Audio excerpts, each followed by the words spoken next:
Hey, Glen. Hi, Yang. how are you? Yang.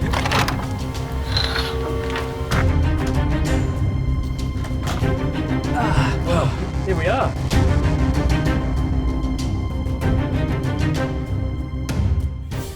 In the studio. Yes, very nice setup here. Well, Yang, it's been really exciting working with Arctech. You know, I've learned so much about solar tracking. I mean, in the early days when I taught solar, I used to say solar tracking's not worth it. The economics don't make sense anymore because solar panels got so cheap. But now I'm so wrong. Well, exactly, you were wrong. Well, I think that makes some sense, especially for like very large scale solar. If you look at like a small commercial, maybe 3-5 trackers, maybe that's not worth it. But if you look at some large scale, like megawatt size or hundreds of megawatt size, there's actually a study showing the lowest LCOE will definitely be the single axis tracker plus, I would say, bifacial. At this point of time. Yeah.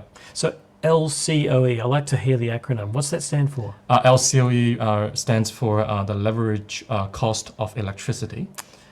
Yeah. So the definition is quite simple. Is to have so it's like to use like the lifetime production, energy production divided by the lifetime cost. Then you will have the average cost per kilowatt hour.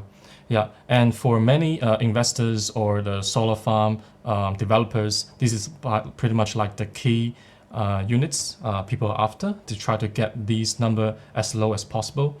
And by doing this, there are only two ways. One is to have maybe cheap panels, cheap equipment, or maybe try to lower down the labor cost. But on the other hand, try to get as much energy as possible. And single axis tracker, they keep a very good balance. Yeah, maybe they not produce as much as the dual axis tracker, but they are cheap enough and produce more enough.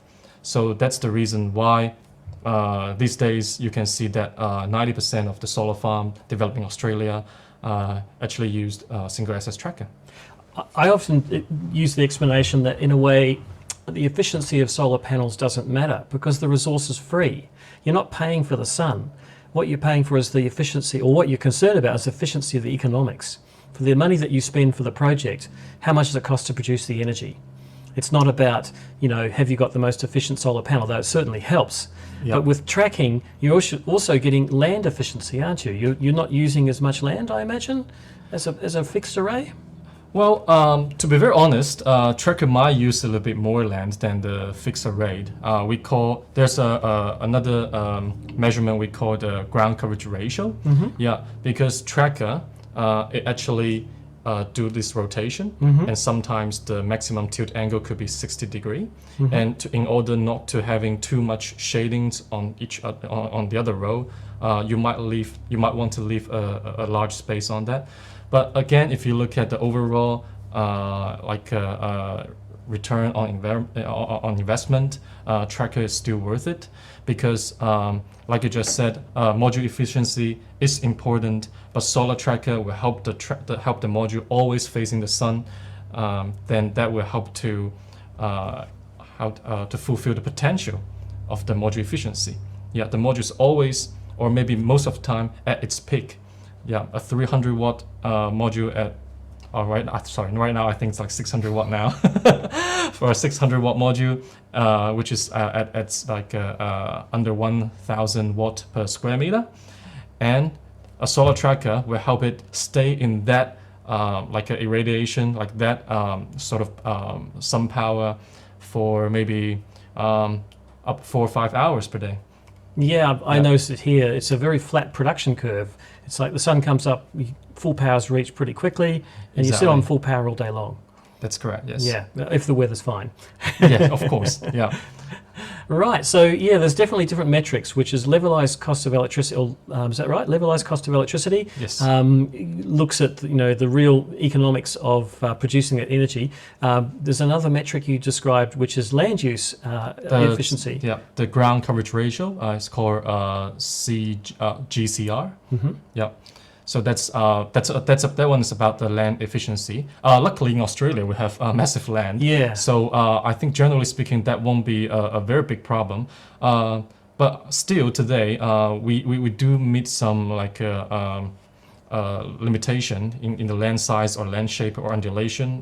Probably we can cover that later. We can see what the most advanced solar tracker development can help with those challenges. Oh, cool. Yep. Why don't we start with a little bit about Arctech Solar? Tell me a bit about the company's history. Oh yeah, sure. I would love to.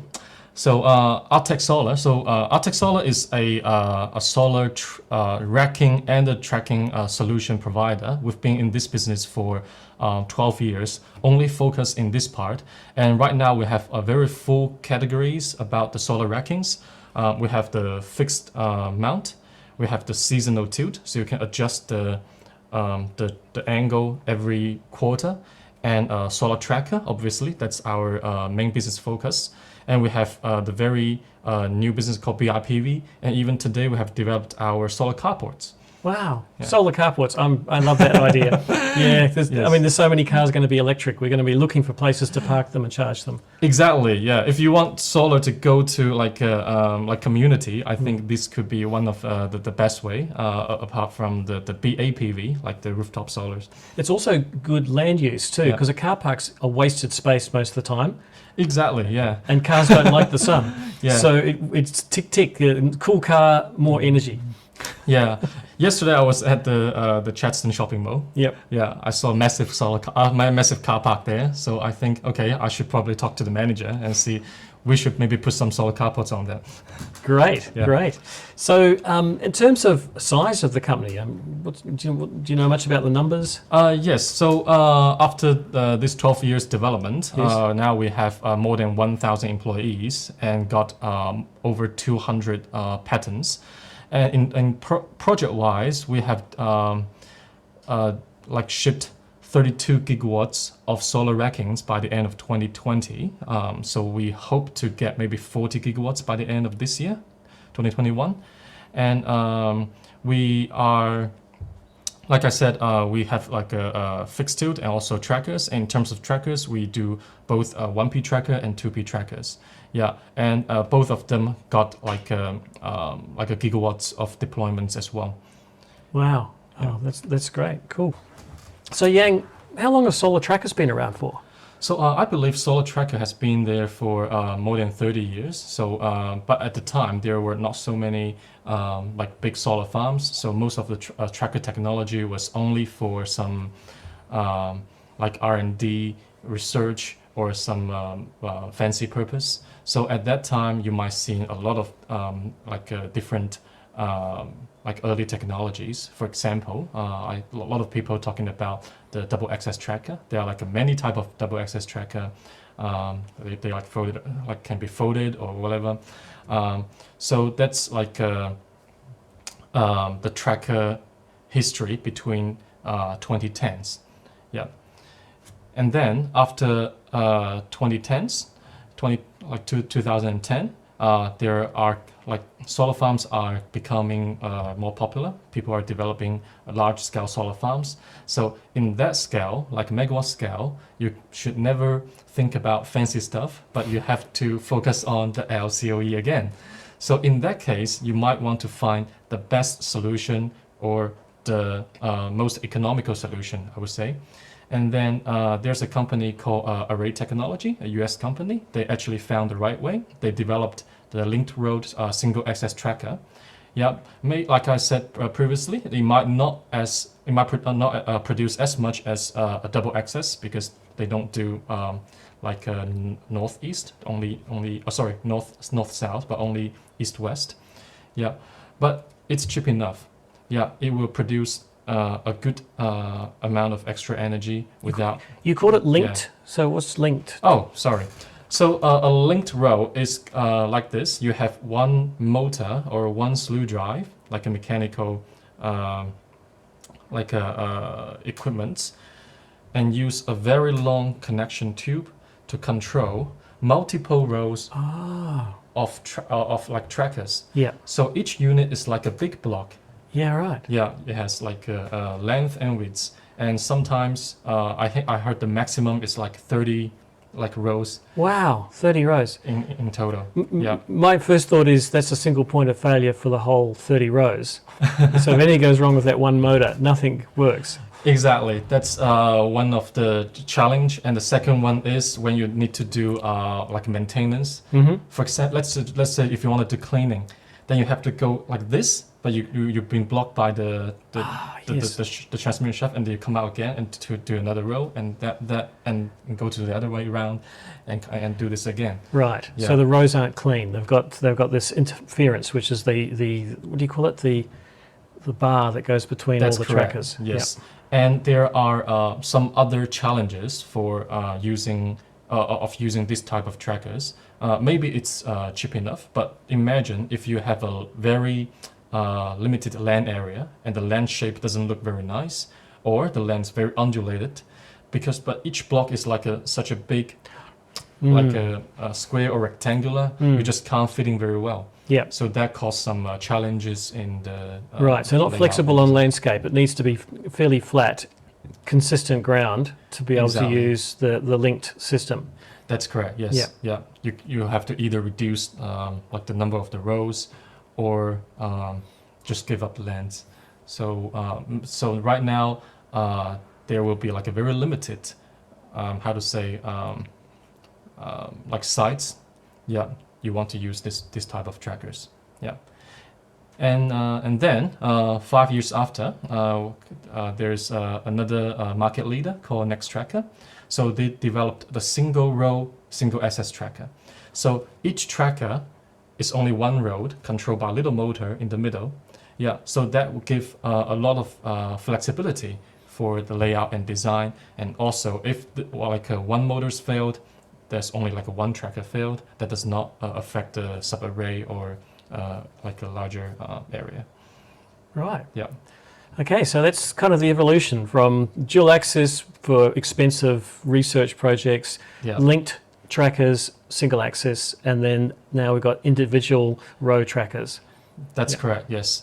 And individual row trackers these days are quite mature, but they are still facing another challenge, especially from 2019. What's that? Large solar modules. Oh, okay. Yeah.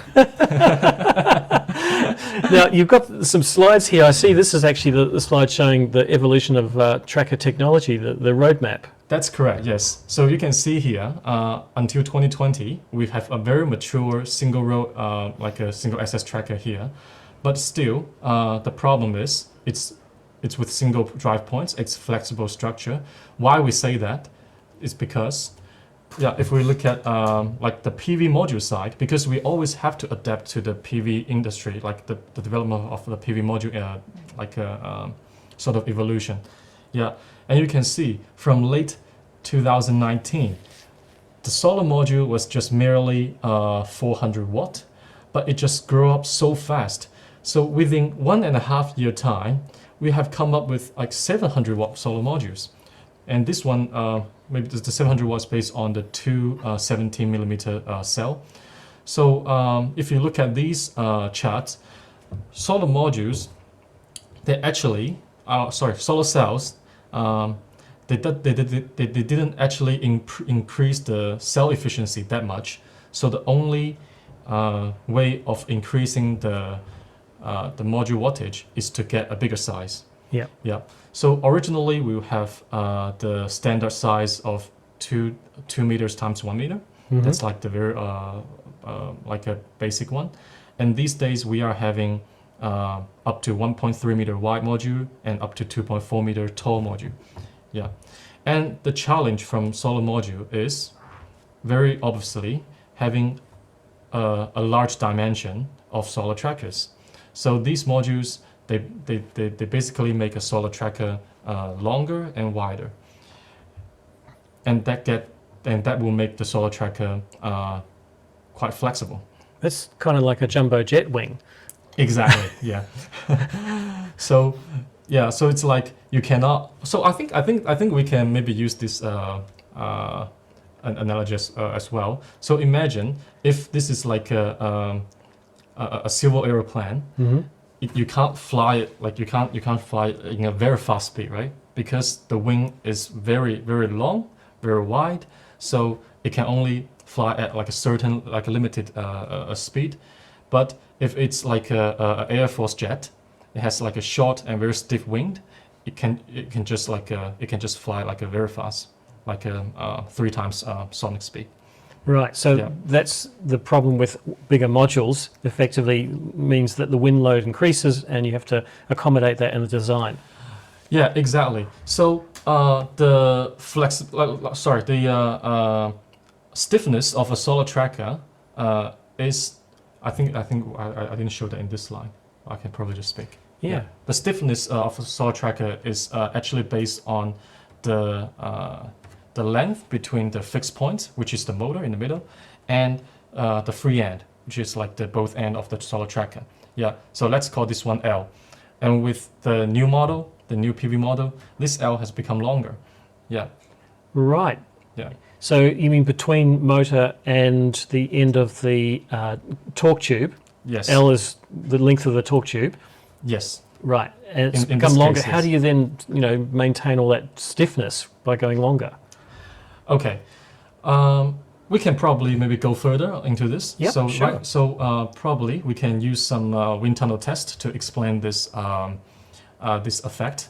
So before that, I can probably maybe give some briefing of the wind tunnel test. So wind tunnel test is used to collect some design coefficients and to understand the tracker behaviors. I know many manufacturers or many tracker providers in the industry said, hey, we have our design tested with the wind tunnel, so we are like safe or bankable, but that's not really true. Wind tunnel test is to give you a very subjective understanding of your design, but you still need to be a very, very good design. And let's look at this chart. So these charts comes from the wind tunnel, multiple wind tunnel test. So you can see there are some dots above, and the bottom axis represent different like angles, and the left hand side, like this y-axis represents the critical wind speed. I'll explain that one by one. So let's look at these triangle dots on the bottom right. So that means I stow my tracker at 44 degree. I think this is the a positive 44 degree. So it's like a how to say? 0 degree would be horizontal. Yes, 0 degree will be horizontal. Minus will be like a nose down towards wing. So maybe we can call this like a nose up. Nose up. Yeah. Okay. 40 degrees nose up. That's Gotcha. correct. Yes, and then we increase the wind speed in the wind tunnel. Yeah, and once the wind speed reach like this point, the tracker get deflated like so heavily and can be damaged. Yeah, and the square like there's like a square dots below it represent another test, same angle, but the tracker get damaged at like a lower wind speed.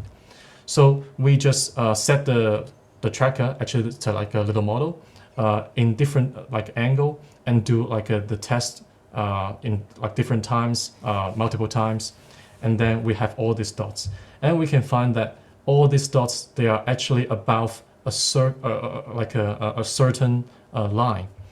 So the safety line is the black line. So below that is safe. That's correct. And Yes. above that, there are potential damage points for different test conditions. That's correct. Yes. So we call this line the critical wind speed. Ah. So critical wind speed means for a certain design at a certain angle. Yep. Yeah. The tracker will start to get damage. So I can see with this Yeah. graph that at around about minus 15 degrees, it doesn't make a lot of difference. You've got the same critical wind speed. Exactly. So the one thing I would like to point out is this curve has already been optimized. Yeah. If the tracker does not have a damper or spring to help to manage the deflation, this curve will be more like a V. So you will have a lower curve at like a shallower tilt angle here. Yeah. So this one has already been optimized, so you can maybe safely stow at like -20 or -30. That doesn't seem to have like a very big difference. But still, what I would like to point out is never stow the tracker at 0 degree if you are using a traditional type of tracker.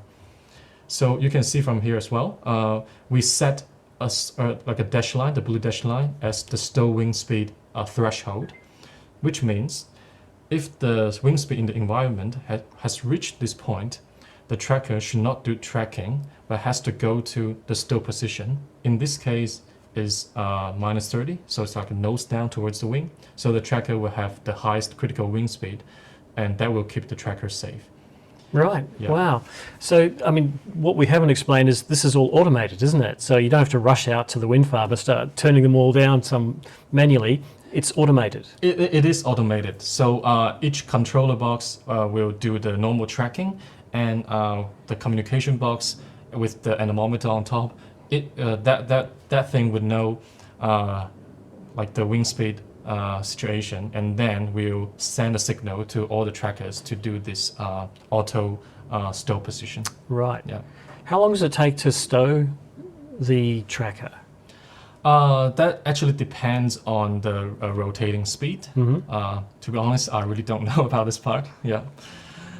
Maybe a couple of minutes in Right. total. Yeah. So it is one of those things, stowing will reduce production too. So you actually try to stow only when you have to. That's right, yes. Yeah. So, okay, we've speak a lot of about the wind tunnel test profile. Let's see what effect can bring from can be brought from the large scale. The large PV module. Yep. Yeah. So with a large large PV module, you have like a longer tracker, and as we explained, the tracker will be more unstable. It can easily get deflated. And if we look at the wind tunnel test curve, it actually bring down this line for some extent. So here in the new with the new model, the line will become this the red dash line. So that actually narrow down the tracking the operational wing speed range. Right. So yeah, so it's like previously the industry stow wing speed, the stow wing speed was 16 meters per second. Right now it has been brought down to 12 meters per second, for example. There must be some analysis of how frequently that occurs. Like you get one gust, does it stow straight away? So the industry would use something called the 3-second gust at 10-meter height. Yeah, but different standard may use like a different interval to measure. Yeah, so for example, the US standard, they use the 3-second gust, while Canadian standard, they will use the 1 hour average wind speed. So they are quite different, but don't worry, we will use something called a dust curve to do the transformation. So everything can be bring to like a 1 unit. Let's just assume like 3-second gust at 10-meter height. Yeah. I imagine every site has different wind characteristics. You know, if you're inland, it's very different than being on the coast. That's correct. Yes. So yeah, so the wind behavior can be different for different sites. So this effect on tracker can also be very different. Ah, okay, cool. Yeah. Okay. What I forgot to mention is because this is like a V curve. Yeah. So if a tracker needs to be stable, I think the stow position also goes to more steeper like a stow angle. Yeah. If it were like 30 degree, you might want to go like 45 degree. Yeah. So can you imagine what challenge or maybe what risk can this change bring to the solar tracker or the solar panels? Well, you need a stiffer tracker. Exactly. Yes. Of course. Yeah. So maybe let me focus on let us focus on some challenge. So you can see that we identify 3 challenges or maybe 3 risks. Here is especially for solar panels. So okay, there are some like a very maybe scientific terminology, but I would like to conclude it into 3 very simple words. So can I borrow your notebook? Yeah. Yeah. So first is that the panel is easier to get the glapping instability. The what? The glapping. The glapping. All right. So the glapping instability is that if the wind speed reaches the tracker's natural frequency. Yeah, so it's a Yes. harmonics. Sorry, Yeah. it's a resonant frequency. Exactly. Yeah, Yes. gotcha. Yeah. So the panel can do this. Yeah. Can get swaying. Yeah. And then once it sways, for example, like the wind comes from this end. Yes. If it sways up like a little bit like this, Yep. it can be pushed by the wind Yep. and get damaged. Yep. So that's one thing we call deflation or glapping, or the movement is called glapping stability. The second one is the trembling. Mm-hmm. Same, that's depends on the natural frequency. And third one is that because the panel has become large and you stow at like 45 degree rather than 30, Yep. so it will have like a stronger wind. Yep. So it can easily get damaged. Yep. Yeah, even it doesn't look like damaged. You might have like a lot of micro cracks within the solar cell. Yeah. Yeah. Yeah. Wow. Thank you. Okay, so that's interesting. That's the glapping, or what's the other term for it? Glapping stability, deflation. Deflation. All Yes. right. I wonder what that meant. Yeah. Glapping, deflation, and then you've got this, which is Yeah, like a trembling. Trembling? Or, yeah. and that's longitudinal along the whole length of the Yeah. tracker. Yeah. And then you've got just the sheer force of a large surface area with Yeah. the wind hitting it. Okay, gotcha. Wow. That's right. So that's the challenge for the traditional tracker, and in order to like cope with this, I mean, if you still want to use the traditional tracker and if you still want to cope with this challenge, the only way is to, well, invest more steel. Yeah. Yeah, you can make your torque tube maybe much thicker, add as much damper as you want. Yeah, that might help to reduce the deflation or other instability. But obviously, that just increased the cost to the tracker, and still the panel are still gonna face like a very strong like a wind pressure. Yeah. Yeah. All right. So you two things you solve with more steel, but you don't solve the wind pressure. Yeah. That's right. Yeah. So very interestingly, the other day there was a tier 1 module company. They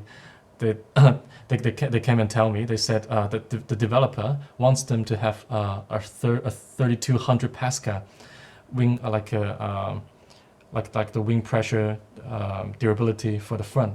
They said they just can't do that, but that's how they measured for like a certain degree tilt, like a angle Yep. at that side. That's like a wing region C. It's like a very high wind speed area.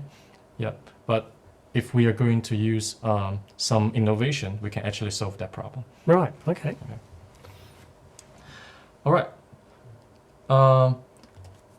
I think before we doing this, we would like to maybe go out and have a check at the the difference between the traditional tracker architecture and the what we're going to introduce is the multi-point drive architecture. Okay. Yeah. What are we going to look at it? Okay. Okay. Cool. Let's go. Let's go. Okay. Okay. Right now we are in front of the very mature traditional tracker architecture here.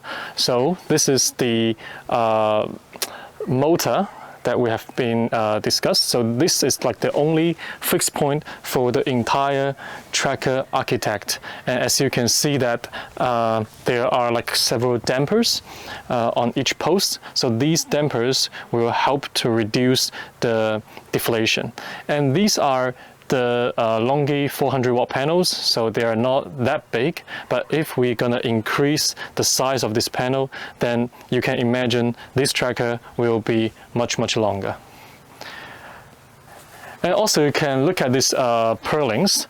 Later on we will show you the difference between this one and the SkySmart 2, but let's just focus on these purlins first. So you can see that we have this very long bar to hold the panels, and on the other side we have these supports to give like more strength onto these purlins. Well, because this tracker will be the external tracker, so it will stow at a steeper angle angle towards the wing. For this one, that's 30 degrees. So all those panels were going to face a very strong wing pressure. So you will have to have something like this to give more strength for the panel to cope with the high wind.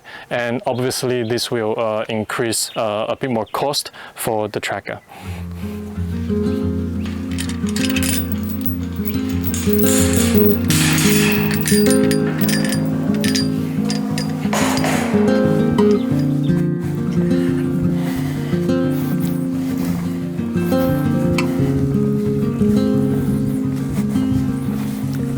So here is the SkySmart 2, the tracker here.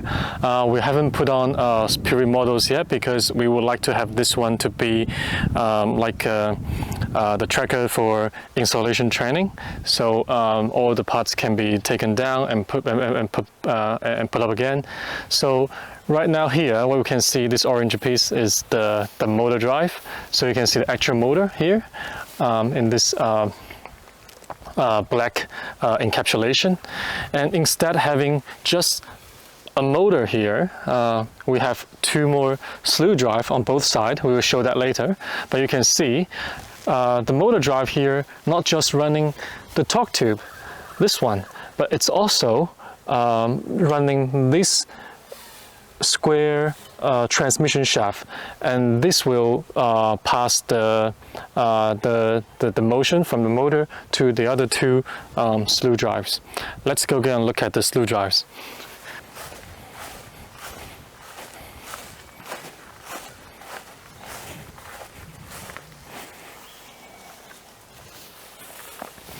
So here is one of the slew drive. So it's about like 20-30 meters away from the motor drive there. So you can see the transmission shaft connect here. So this will simultaneously also rotating the torque tube. And during the high wind speed situation, this will act as like a fixed rod. A fixed point to keep this one, to keep the torque tube stable, fixed. Okay, so as you can see, the distance between these fixed points to the end of the tracker is approximately 10 meters. So this distance is very short compared to the traditional tracker we've just seen.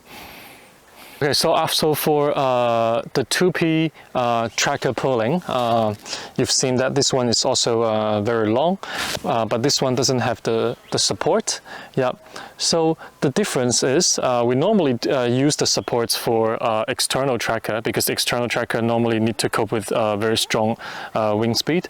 But for this particular one, this is an internal tracker, so it does not necessarily need the both like the supports there. Yeah. It will be strong enough, especially with the horizontal stow position. And the other difference is the shape of the torque tube. You can see that this one has the round cornered, unlike the sharp corner. So this structure will help to increase the stability of the torque tube. On the other hand, it will help to reduce some material use. Okay, so wow. It's pretty impressive out there, isn't it? Yeah, of course. Yeah. So now we've understand what exactly a multi-drive tracker is, and now let's look at the wind tunnel test profile. So as you can see, initially we for a traditional tracker we have like a reverse V. Have a V. Now this V has been flip up to the top, and for this one you can easily see that we can safely stow our tracker at 0 degree, and it also helps to extend the operational wind speed. But this is the multi-drive tracker? This is for the multi-drive tracker. Okay, yes. right. Okay. Then the stow wind speed. So what we have achieved is to have our stow wind speed increased from 16 meters per second to up to 20 meters per second. Wow. Yeah. So that's amazing. You completely reversed that V with this multi-drive structure. So now Yes. horizontal is, well, it's actually quite advantageous from working too. Like if you're assembling the system, you've got it in one position. You can access both sides of the modules, both sides of the array too. Sorry, could you rephrase that? Yeah, sorry. So if you've got your tracker in the horizontal position, Yes. and you're working underneath it, you can access both sides. You don't have to rotate it to this side, rotate it to this side.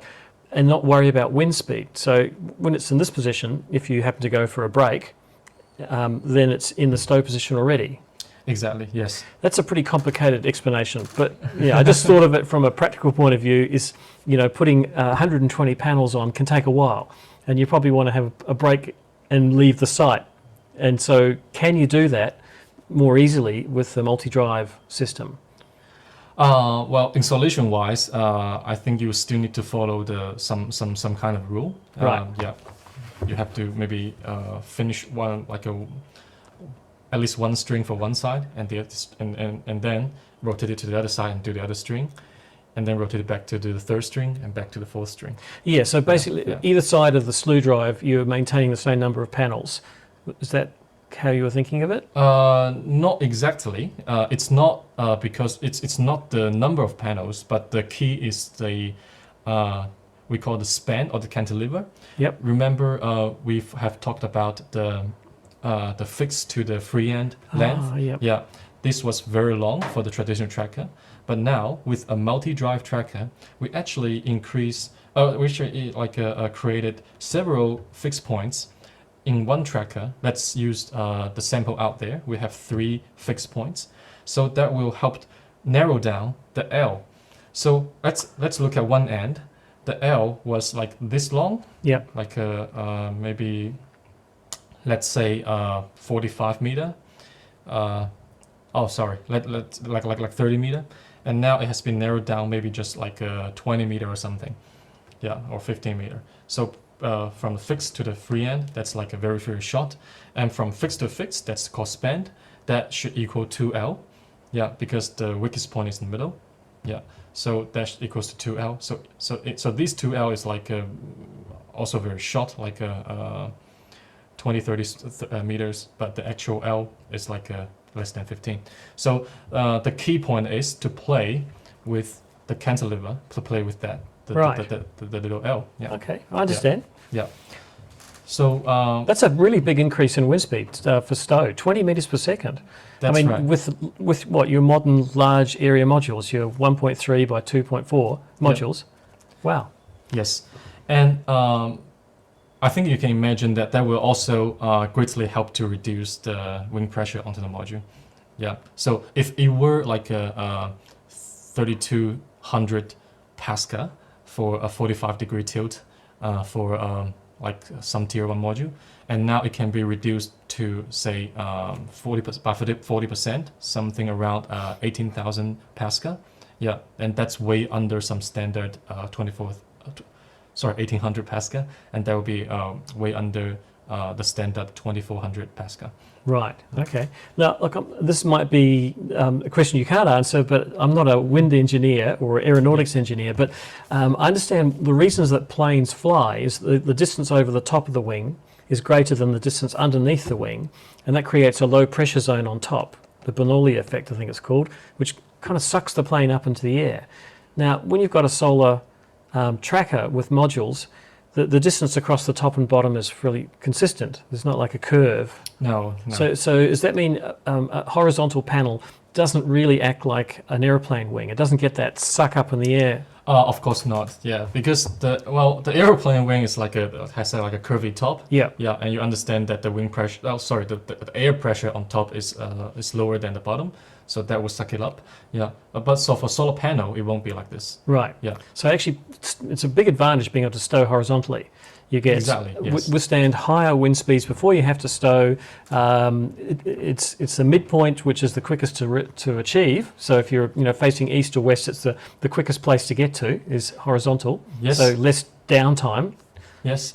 So, well, if you look at the horizontal, like a stow position, well, there are many benefits of this. So what we've mentioned, it's about the wind pressure. I think that's the key one.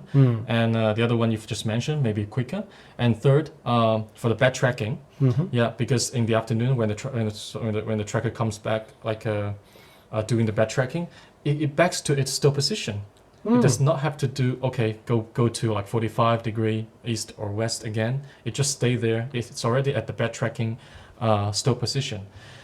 And the other one is if there's like a flood issue or the wind issue comes at the same time, the tracker just do its stow position. It doesn't care about the flood. Oh, right. It's Yeah. really high out of the water. That's correct. Yes. So I hadn't thought about that. So if you are doing 45, so because you know the flood situation and the high wind speed situation might come at the same time. Yeah. So if you have to do a 45-degree stow position in cope with the high wind, then you have to use a very long like post Yes. to get rid of the flood as well.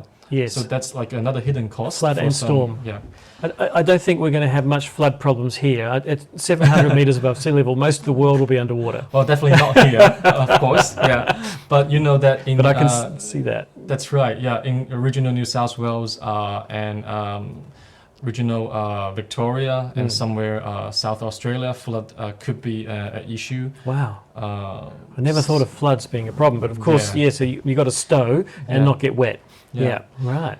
And there's a final advantage Mm-hmm. you might also not think of is that have you think about that a zero if both tracker needs to do like a stow, one is at 45, one is at 0, Mm-hmm. the 0 one have a higher probability to get more solar irradiation. All right, keeps on working.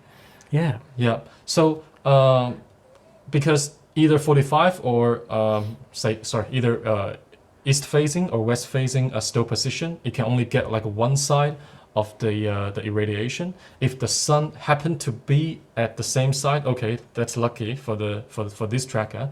But if you look at the probability, if you look at like the whole year behavior, the sun could be either here or here. Yeah. So if we do flat, no matter where's the sun, it always can get slightly more energy than this or this. Yeah, gotcha. So here, the prevailing wind is from the west, northwest. And so, you know, if it was a really windy morning, Yeah. it's going to stow facing west, but the sun's in the east. That's correct. Yes. Gotcha. So once again, another advantage of that dual drive system. Cool. Now you mentioned a term which I just want to be clear with backtracking. Backtracking is a way of optimizing generation at the end of the day, beginning and end of the day, Yeah. because of the shadowing between rows. That's correct, yes. So backtracking is a very, a mature concept in the industry. So let's assume the sun comes from east to west, like this. Mostly. Yeah. Right. So you don't. So we thought the tracker should always pointing to the sun, right? Like this. Yeah. Yeah. If that's a single tracker, that's never a problem. Yeah. Yeah. You can always do this. But if you have like multiple rows, Yes. yeah, like the tracker in the front might cause shades, like the shadows to the tracker to the row behind it. Yeah. So to avoid that shades, the tracker should go to like a slower angle, just to make it like a shorter. Yeah. Yeah. So the shade like the shadow will be like lower as well. So at first the tracker will behave like this. Yeah. And then do the tracking. Yeah. Okay. Switch hand. And at the end of the day, yeah. Then it backs to Right. Okay. this. So it's Yeah. just doing a little round off at either end of the day. yes. Yeah. Maybe I can maybe show some animation later. Cool. I do have that. Yeah. Oh, I've been thinking of putting a time lapse camera on a Oh, pole yeah. out there so I can see it because everything happens so slowly. Exactly. Yeah. You can do that. No problem. All right. So based on that study, we create the multi-point, the multi-drive trackers, and we have seen the SkySmart 2 out there. And 2 months ago, we launched our 1P multi-drive tracker Skyline 2. And there are multiple innovation on this tracker as well, but I'll probably introduce those innovations later. Maybe we explain for those not familiar with the terminology 1P and 2P. Oh, right. Okay.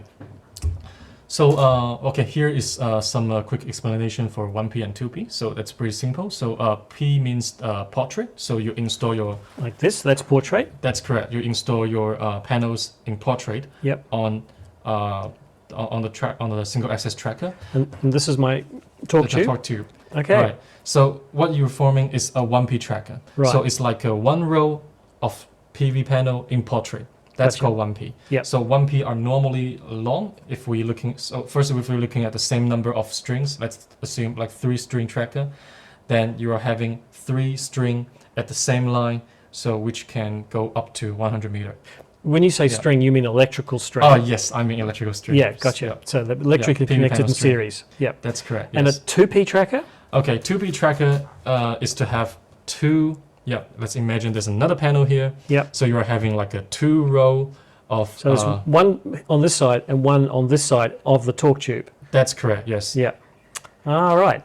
Yeah. So it's like you are folding up the 1P Yep. up on top. So Yep. you have like maybe if we're looking like 3-string tracker, then it's been shortened by 50%. Is it ever done in landscape? Do you ever do landscape? We don't have the product of landscape, but we Okay. know that there are landscape products like they call 3L, 3 panels in landscape. Yeah. Because it would take up a lot more horizontal distance. So you'd have your rows very close together. Yeah. Yeah. I think for landscape, the only problem is the shading from the top tube, Oh, of course, especially with bifacial. especially with More that of the panel is shaded from the back. That's right. Yes. Yeah. So there are maybe very few manufacturer who still do the landscape Okay. mounting. Oh, cool. All right. So where we're up to? Okay. So let's have some further analysis about the stowing speed because this is the very so right now this is going to show like the very recent study that we have in our like study. This has only been released once, which was last week.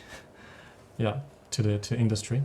So have you imagined that with a higher critical wing speed or a higher stow wing speed, you can actually have more time to do tracking, and that can be translated into more energy yield. Because every wind event is potential lost generation due to stowing. That's correct. Yes, and we have a case here in Texas, USA. So you can see that we use a 100 megawatt virtual project here, and we are comparing 5 different groups. We have Skyline 2, which stows at 0 degree and has the highest stow wind speed in the industry, which is like 22 meters per second. And SkySmart 2 stow at 20 meters per second. And then we have the comparison group A, B, and C. So A is actually representing the traditional tracker, well maintained. For example, there's like a no reduce on the wing speed threshold, etc. So it stows at 30 with 16 meters per second. And then we have some deteriorated cases for the traditional trackers B and C. C is the worst with the 45 degree stow position and 12 meter per second wing speed threshold. For those who are not Yeah. wind engineers, meters Yeah. per second is a unit that's used a lot. But what about in terms of kilometers per hour? So multiplied by 3.6, is it? That, let me think. Yeah. So we will only use this one, but you know that if we are looking at like a what's that called? The wing region A, B, and C. That's with Australian standard. Yep. You are actually have the very highest of like a 49 meters per second or 51 meters per second. Now what I'm getting at is Yeah. how many kilometers per hour is 22 meters per second? There's not like a sort of relationship between them. So Isn't it? Like it's yeah. a speed. So Yeah. Oh, you mean kilometers per second? no, kilometers per hour. Oh, sorry. Yes, 3.6 times. So that means, it's, Yeah, whoa, okay. 3.6, yeah. So the SkySmart 2 will go up to 72 kilometre per hour winds. That's really blowing. Yeah. Wow. And the Skyline 2 even more, close to 80 something. Yeah. Okay, I got a sense of, as a person who's used to seeing the weather forecast in kilometres per hour, that is a big storm. Kilometers per, well, I would say per kilometers per second. That's a, oh, wait a second. Per hour. Oh, sorry, per hour, yeah. We can argue over the metrics. If it was kilometers per second, I wouldn't be on the planet. Sorry, I never think about that way. So meters per second is like the standard unit we've ever used. Yeah. And the other one is called the mile per hour or the mph. Yeah. Yeah. So for imperial units, miles per hour, metric kilometers per hour. That's right. You don't spend enough watching the weather forecast. No, It's always in. not really. And if you're, if you're a salty dog, a sailor, it's knots. So how many knots you throw overboard and count them as they go past the boat. That's the speed unit for marine and also for aeronautics is knots. Okay. I don't know what the conversion rate is. There is a conversion, like a sort of equation you can find online. Yeah. I don't know the transformation behind as well because I'm not like 100% wing expert as well. No, that's okay. Yeah. I just wanted to get a sense of like how windy is 20 meters per second. It's really windy. It's really windy. You wouldn't be standing up hardly. No. You'd be, your umbrella would be blown inside out. Exactly. Yeah. But still, if you measure at like 10-meter height, you might still get these occasionally. Yeah. Yeah. But that will highly depends on which side. Why is it measured at 10 meters? Oh, this is just like a standard thing. Mm-hmm. Yeah. So the whole industry would do that. We would use the unit based on this one. Mm-hmm. Measure at 10 meter, 3-second gust. But in, for example, in our demo here, or in any of the solar farm, they only measure at 4 meter. Mm-hmm. And what we actually use is a 30 seconds like a gust. Mm-hmm. So you will have to do some transformation because it's slightly different from this one, different height, different interval. So there is like an equation you were going to use to transform between different like time interval and height. Yeah, cool. All right, so let's look at the wing speed profile for this particular site. So this is the distribution of the hourly average wing speed. Yeah, so because that's the wing speed data that we can access so far. So as you can see that the high wing speed situation are kind of like occasional. Yeah, they don't happen like very often. So most are right under in the middle left here. They are like a kind of low wing speed. But still, if we place the like the wing speed threshold onto that curve. Wow. Yeah. You can see how much stowage is occurring. That's correct, yes. So here I would like to explain a little bit further more about the wing speed transformation because we tag them as like the 3-second gust 10-meter height wing speed, but we are actually using the 1 hour average. So there is like a transformation between them. So the transformation we use is called the dust curve. So the dust curve you would probably have like a lower number of the average hour, but it's actually equivalent to the high number in the 3-second. Yeah. So just give you some idea about this.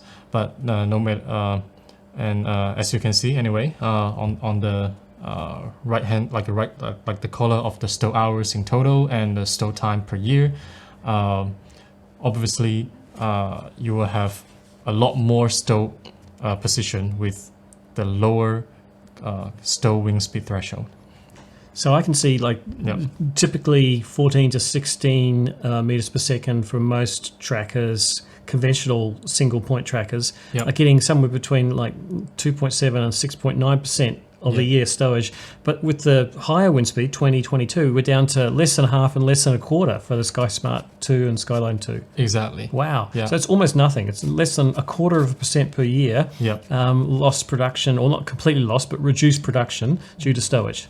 That's correct, yes. So this only represents the time that they went stow. That does not necessarily mean they don't produce energy, and some of those time will happen during nighttime, so it won't have like any effect. But let's pick one day. Gee, you could put a dollar value on that too. Imagine like how much are you actually losing? I will show soon. Yeah. Okay. Before that, maybe we can pick one day to explain the effect of this. So this is the curve for 7th of June. Well, I forgot to mention that all this data comes from the NREL and the MERA. NREL is like a reputable solar irradiation data producer. They measured everything using some weather station or even the satellite. That's the National Research Energy Laboratory. That's correct. Yes. NREL. Renewable, I think. Renewable. Yes. National Renewable Energy Laboratory. That's correct. Yes. Yeah, I've used their data before. It's a great source. That's right. Yeah. And the wind data is from MERA, MERRA, MERA 2. So they also have the 10 meter height hourly average data everywhere. So what we used is like the actual 2020. All the data come from the year 2020. So what we've seen here is the actual historical data. So on the 7th of June on that Texas site, as you can see, the gray bar represent the wind speed of the day. In the daytime, the wind speed are pretty high in the afternoon, especially after like 2 p.m. And what doesn't show here is the direction of the wind. So I just put some notes here. So the northwestern wind dominates the entire day, but between 1 and 3 p.m., the wind turns to northeastern. Yeah, but it's like still pretty like a high wind speed. And you can see the other curves. They represent different solar, like different type of solar energy output. The red curve behind represent a non-interrupted tracking, like a full tracking with no interruption. The green one represent the east-facing solar irradiation, like a fixed tilt towards east at 30 degree. Yep. Yep. The yellow one to the west, 30 degree, and the purple one, is it purple or dark gray? Horizontal. Yeah, represent the horizontal. Yeah, that's a perfect example of what tracking gives you, which is a very flat production curve, no bell curve. Yeah. Yeah. Yeah. That's like a very cloudy day. If you have like other days, it might look very spikes very, and very tricky. Yeah. But anyhow, let's keep looking. So this is the curve for Skyline 2. Yeah, and you can see there's like a red dashed line that represent the wind speed threshold. So luckily, no wind speed go above that line. So the Skyline 2 energy output perfectly matched the uninterrupted tracking. Right. Yeah, so there's no energy loss in this day. So the second y-axis on the right, that's the wind speed? That's correct, yes. But that has been transformed to 1 hour, so it's not 22, it's like 14 point something. Yep. Yeah. Sky Smart with slightly lower critical wing, like a stow wing speed, but still okay in this situation, no energy loss. But let's check the other one. So this is the Model A, which is 16 meters per second stow wing speed. So after 3 p.m., the wing speed has reached its stow wing speed threshold. So the tracker are very likely to get stows towards towards west, luckily. So the sun, the sun is also on that side. Yeah. So you see there are some energy losses, the blue shades, but not too much. But what happened for this one? Whoa. Yeah, so this that doesn't look good. That doesn't look nice. So because I just mentioned between 1 p.m. and 3 p.m. It's eastern wind. So yeah, the tracker has to stow towards the east. Right. Yeah, so you have like a huge, how to say, a loss happened in that hour. And let's see the worst scenario. This is 12 meters per second at 45 degrees stow. So you have like 2 hours stow at 45 degrees towards east. And you can see the loss is like a much with a 45 degree tilt. Right, it's a really graphic representation of the benefit of a high stow wind speed capability. Yes. Yeah. Yeah. And if we gather all these hourly data together, we come up with with this table. Yeah. My gosh, that's a lot of dollars. That's right. So we always say for a solar farm, every 1% means a lot. Yes. Yeah. So as we can see, there's like a lot of energy losses based on like on model ABC. Well, inevitably, Skyline 2 and Sky Smart have some minor losses as well, but that only translate to a few thousand. That's not as the same magnitude as the other models, which can up to 260,000 per year. Wow. Yeah. What scale megawatt farm would that be? This is the 100 megawatt. Oh, so for a 100 megawatt farm, Yeah. selling into the wholesale market at $28 a megawatt hour, up to $260,000 lost.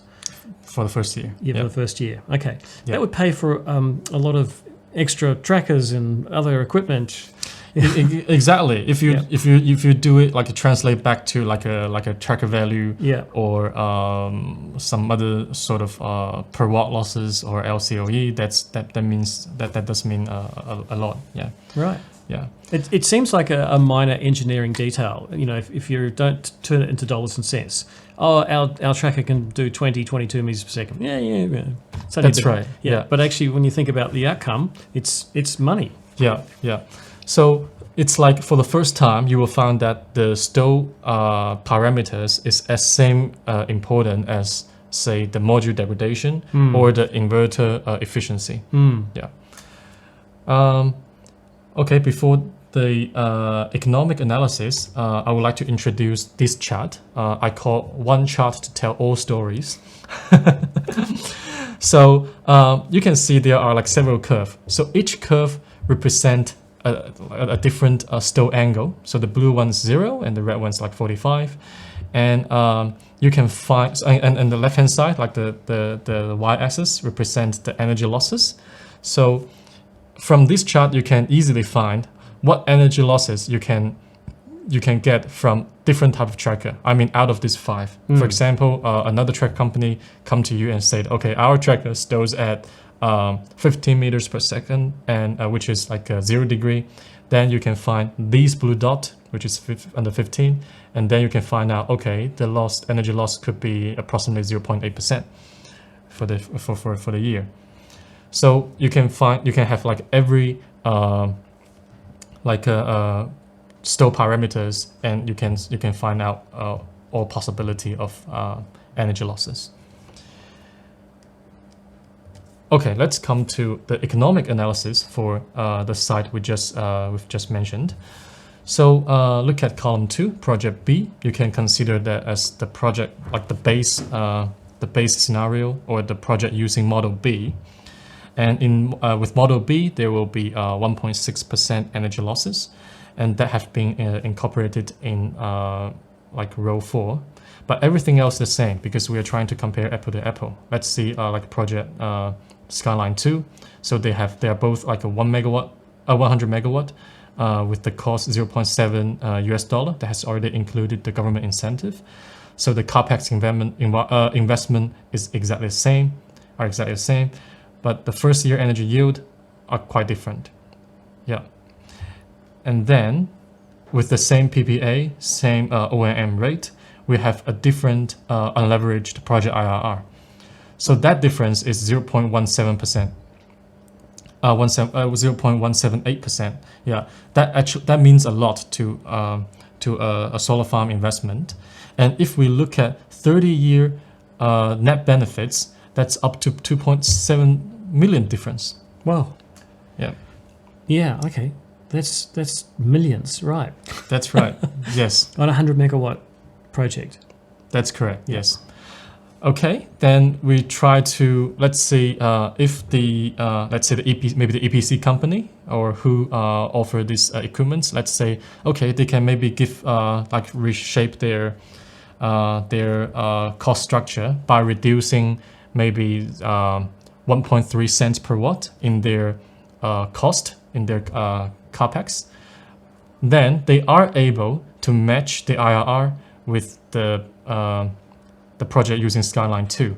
Yeah, but still they are having the same like energy, like yield, same loss in energy yield, and also the same loss in the net benefits. So the only way is to scale up the project. Yeah, maybe to have like a 105 megawatts, they can by that they can only match the Skyline 2 cases. And if you look at this number, 1.3 cents per watt, I'm not sure whether you have any idea about the tracker pricing in the market.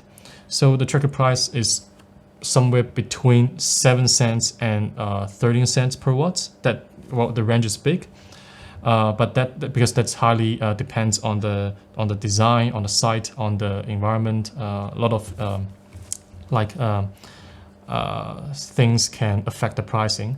But let's just look at somewhere between 7 and 13 cents. And if the tracker required to be reduced like 1.3 cents, that it's a lot of the tracker cost. Yeah. Yeah. Okay. Yeah. So from, let's say it's 7 cents and you minus 1.3 from that, that's 20% of the cost is just been taken off. That's correct, yes. So on the other way, the multi-drive tracker or stiff tracker is able to provide you with this much of value. Yeah. Yeah. And if you look at the whole project life, that's 2.7 million. Wow. Yeah.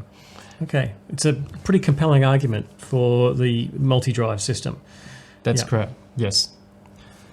All right, so we pretty much finished this part for the multi-drive tracker. I think I've already delivered the key points. And let's jump to, so maybe next time we can talk a little bit more about the Skyline 2. So apart from multi-point drive, we actually have some other innovations that are worth talking about. Yeah, so they can, we are in many ways we can help the project developers or engineer to reduce their time or reduce the investment cost and so many other benefits. Yeah. Maybe that's episode 2. Yes, that can be episode 2. Yeah. When we get it installed. Yeah. Of course. Great. Yeah. And probably you can help me with this. So we have been done a lot of projects in Australia, and we're proud to have our demo projects here installed at the Smart Energy Lab. Thanks, Glen, for helping all the time. So I think we've already checked from the video with the Sky Smart 2, but I would like to welcome all of you to come on site and have a look at the real thing. You can touch, you can even do the actual hands-on installation as well. Yeah.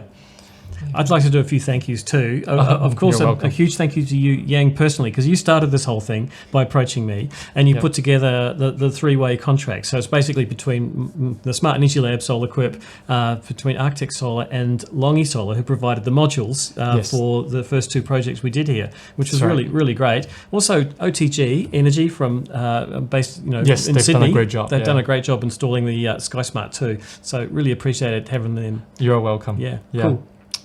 All right, well, cool. Let's get out. Yep. Okay. Thank you.